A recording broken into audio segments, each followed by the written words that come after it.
po sa lahat po ng mga Don Bell fans, sa lahat ng mga nagmamahal kay Donnie Pangilinan and Miss Bel Mariano. Abay, may bagong updates po tayo patungkol kay Donnie at Bel.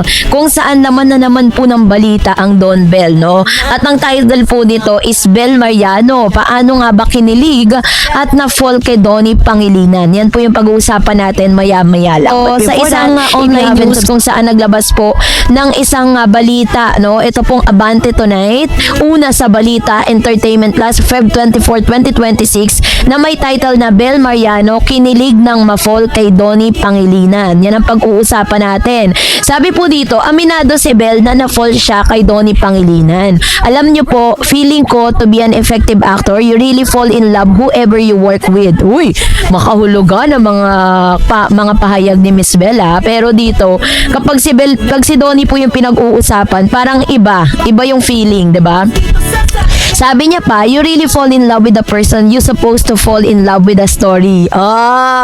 Wala nang keme-keme si Bel. Talagang umamin na. Sabi niya, kailangan daw ma-in love ka dun sa taong dapat na i-in love ka dun sa story. So, kinikilig talaga ako whenever I do scene with him. It's really genuine.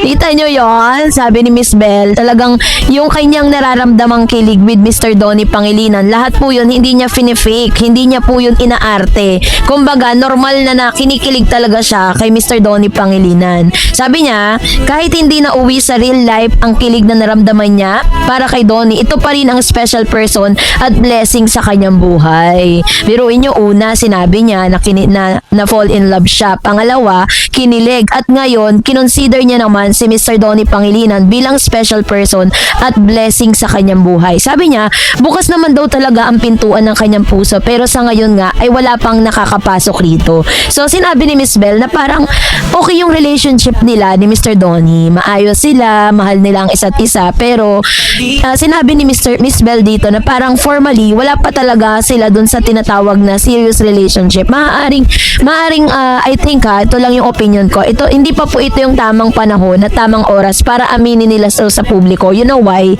Because may possibility pa rin na si Bel ay ma-partner sa iba at si Donnie ay ma-partner din sa iba. Kasi kapag inamin na nila ito na talagang sila na, tapos na-partner sila sa iba, gagawa ng issue, sisirain yung relationship. Ganon.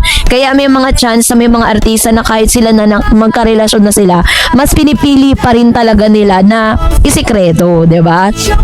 Sabi dyan, speaking of pintuan, ito ang song na bago niyang album na Like You na super nakaka-relate siya dahil very uplifting at inspirational ang song na tungkol sa rejection and redirection. Available na sa music streaming platform ang Like You. Ayan. So, yun po yung kanyang sinabi dito po sa kanyang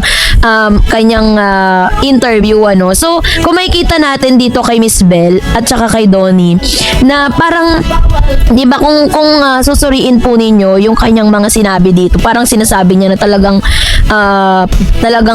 talagang in love na talaga siya kay Mr. Donnie. Kaso nga lang, in denial pa ang ating queen, no? Ang ating Gen Z star na si Miss Bel Mariano. Tapos sabi naman dito ng Philippine Star ngayon. Ayan. So isa-isay natin yan yung mga article patungkol sa kanilang dalawa.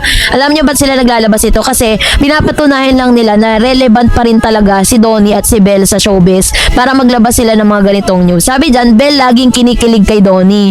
It was written by Salvi Asis and Filipino Star ngayon, Feb 25, 2026, 12 a.m. sinulat.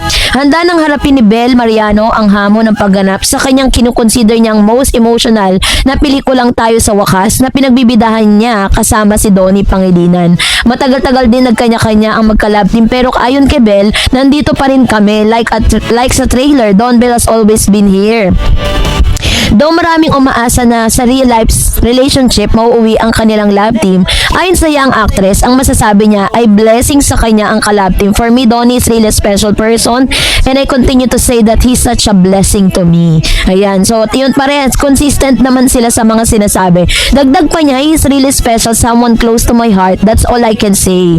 So, once na sinabi niya, or once na parang sinabi niya sa publiko that Donnie was really special for him, which means, kapag special yung isang tao sa'yo, there is a part on your heart na nandun siya. Am I right?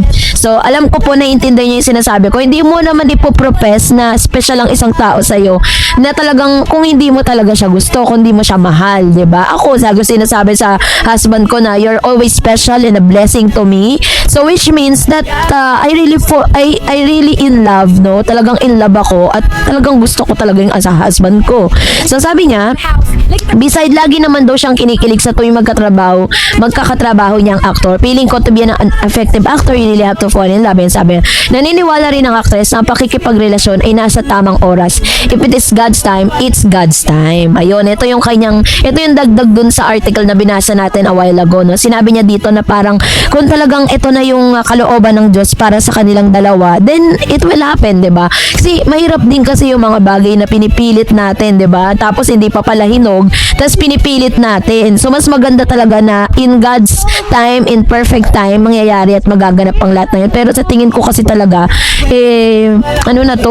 kumbaga long overdue na ang relationship ni Donnie at ni Belle. Sabi niya, if it is something meant for me, darating at darating naman po yan. Di natin alam. We never know kung sinong kakatok sa pintuan or kung sinong nasa loob. Chika nito sa mga kausap na writer na ginanap sa Star Magic Spotlight Press Con. Anyway, very light, very rom-com, super kilig daw ang tayo sa wakas. So, yun naman yung kanyang sinabi patungkol po dito sa isyong ito.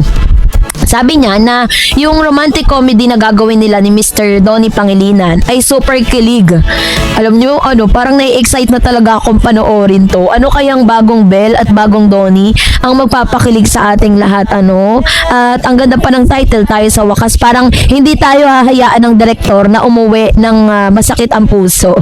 Gusto niya uuwi tayo lahat masaya, 'di ba? So talagang panonoorin ko to kasi napanood ko din yung movie niya with Miss Maricel Soriano, 'di ba? Although very light lang talaga yung kanyang yung kanyang karakter, pero makikita natin na meron siyang na-add, nakapag-add on siya dun sa flavor ng nasabing movie. And this time is the waiting is over para sa lahat ng mga Don Bell fans dahil ito na ilalabas na po ng ABS-CBN ang kanilang moving Tayo sa Wakas. So antayin pa natin ang ibang updates patungkol sa Don Bell. God bless everyone. Please don't forget to like and subscribe, and please don't forget to follow my Facebook page, Dar Eds TV and Dar Eds channel. God bless everyone.